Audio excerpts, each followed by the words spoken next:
So let's jump right into this. Welcome to the Deep Dive. We're two plastic surgeons, and our mission here is really straightforward. Yeah, strictly business today. Exactly. This is a direct, no-nonsense revision deep dive designed specifically for you, the resident, preparing for board exams like the FRCS and plastic surgery. Yeah, We are not here to waste your time. right. No fluff at all. Just the high-yield facts. But before we get into the clinical stuff, we've got a really important tool you need to know about. Head over to medsynclimited.com. Yeah, that's where you're going to find the FRCS plastic surgery Anki deck. And it is massive. It's got over 6,000 questions, all arranged by topic to help you rapidly recall these key facts. Which is crucial for the boards, and it's actually based directly on the textbook Keynotes in Plastic Surgery. So yeah, head to medsynclimited.com, grab that deck, and hey, make sure to hit follow on this show so you don't miss any of these deep dives, and drop a rating if you learned something valuable today. Definitely. So what are we tackling today? Today we are diving into body dysmorphic disorder, or BDD. And for the boards, you've got to understand that this isn't just like some minor psychological footnote. Oh, no, not at all. It is an absolute strict contraindication in our field. It's essential. Yeah. So let's establish the baseline. What are the three strict diagnostic criteria for BDD? Okay, so let's break them down. Criterion 1 is that there's a preoccupation with an imagined or slight defect in appearance. Right. And the really important caveat there is that if a slight physical anomaly is actually present, the person's concern about it is just extreme. It's totally disproportionate. Okay, I actually got to push back on that for a second. Sure. Because looking at that first criterion, a preoccupation with a slight defect, I mean, that practically describes every single patient in the waiting room of a cosmetic clinic. Yeah, it really does. Right. Like they are there specifically because they're fixated on a slight defect. So how does a surgeon in a busy clinic actually use that to draw the line? Well, you can't really, and that's exactly where junior surgeons get tripped up. Because you're right, many standard cosmetic patients perfectly fit Criterion 1. So that is not your filter. So what is the filter? The filter is Criterion 2. Criterion 2 states that this preoccupation causes marked distress or impairment in social, occupational, or other important areas of functioning. Oh, wow. Okay. That impairment, the actual disruption to their life, that is your absolute most useful differentiator as a plastic surgeon. So let's put that in a clinical context. What does that actually look like when you're talking to a patient? Think about the behavioral difference, right? A typical cosmetic patient comes in, they've got a slight dorsal nasal hump. Right. Pretty common. Exactly. They want it smoothed out. They might hate how it looks in photos, but, they still go to work. They date. They see friends. They function normally. Exactly. A patient with BDD has that exact same minor dorsal hump, but their internal response is catastrophic. Like how bad? Like they are so intensely distressed that they literally cannot leave their home. They might quit their job. Yeah, they just refuse to socialize because they are utterly convinced everyone is staring right at their nose. So it's not at all about the size of the physical defect. It's entirely about the size of the disruption to their life. Exactly. It's the functional impairment. And just to round out the diagnostic triad for the exams criterion 3 is that this preoccupation is not attributable to another psychiatric disorder. Like what's the classic example there? Anorexia nervosa is the big one. With anorexia, the preoccupation is specifically about body fat and weight, which is a totally different underlying pathology. Okay, got it. So if this marked impairment is the real differentiator, I mean, how often are we actually seeing this? Let's talk epidemiology. Sure. So in the general population, it's pretty low. BDD prevalence is around 1 to 2%. Okay, so relatively uncommon out in the world. Right. But when you look at patients actively seeking cosmetic surgery, the numbers completely change. How high does it get? Based on U.S. data, it's 7 to 8% of patients. 7 to 8%.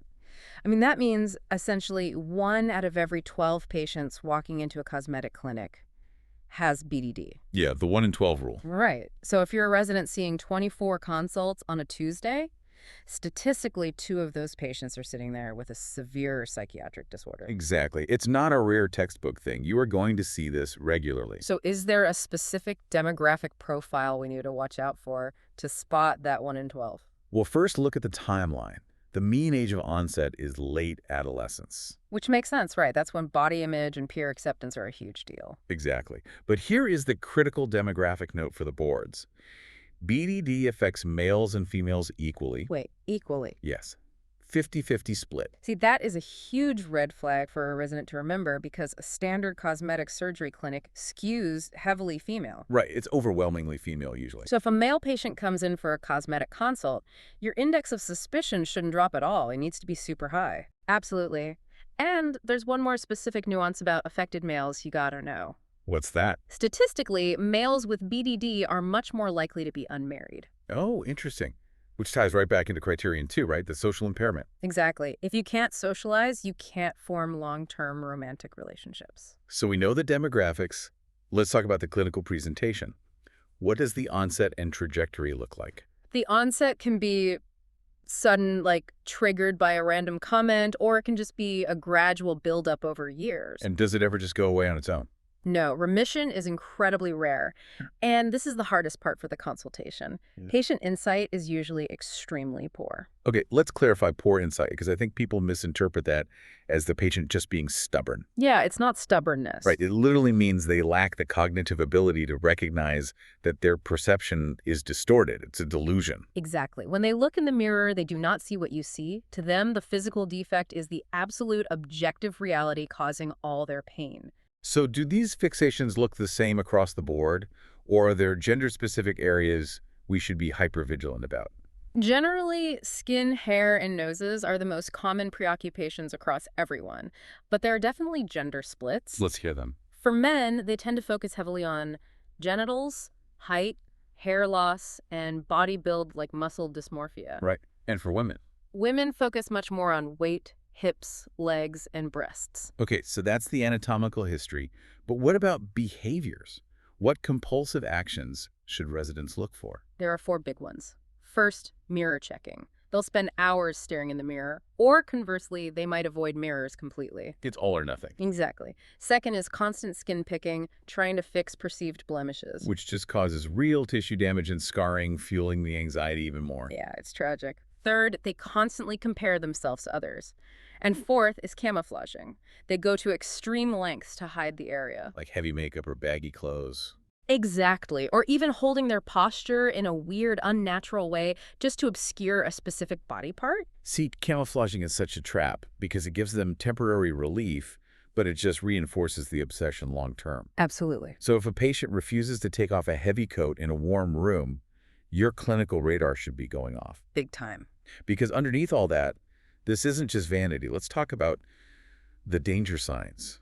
What is the actual psychological state of a BDD patient? It is severe. These patients have much, much higher levels of depression, severe anxiety, and anger compared to the general population. Which brings up the most alarming statistic for the board exams. Up to 78% of BDD patients report suicidal ideation at some point. It's a staggering number. 78%. You're not just doing a cosmetic consult anymore. This is a potential life or death psychiatric situation. You really have to respect the gravity of their suffering, and it's not just a danger to the patient. Right. Clinic safety. Yes. Patients with BDD may become physically violent towards others, and the literature explicitly includes medical staff in that. Because they lack insight. Yeah. They think you, the surgeon, failed to fix the physical problem, so they turn all that deep-seated anger directly onto you. Exactly. Which brings us to the biggest decision for a surgical resident. The treatment trap. Yeah. The ultimate exam question.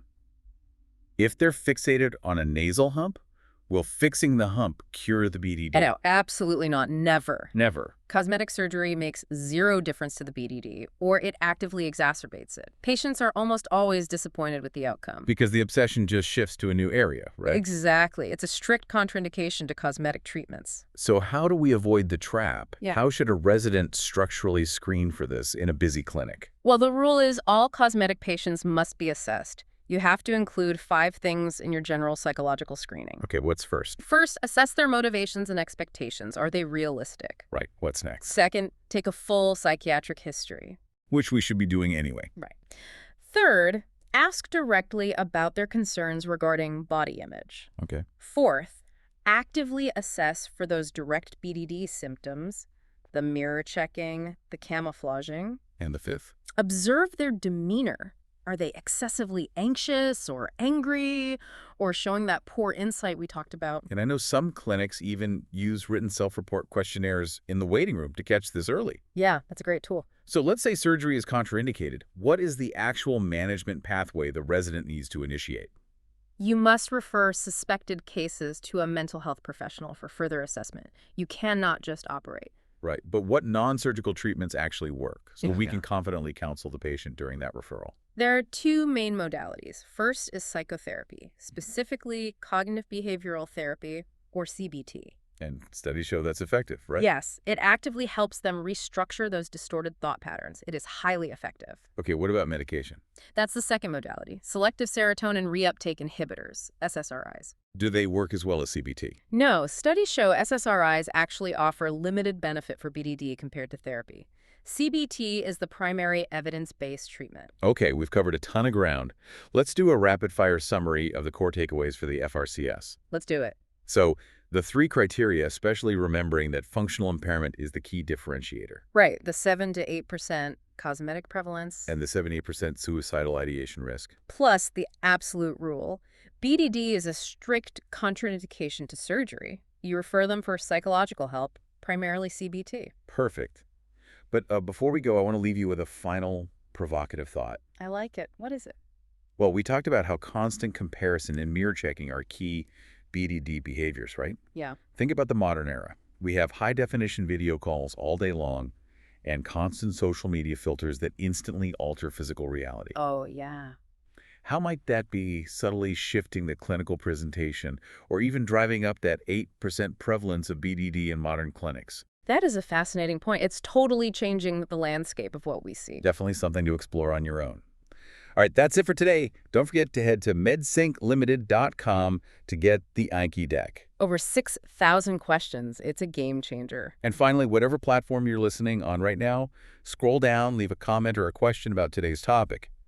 We want to hear from you. See you on the next deep dive. Good luck studying.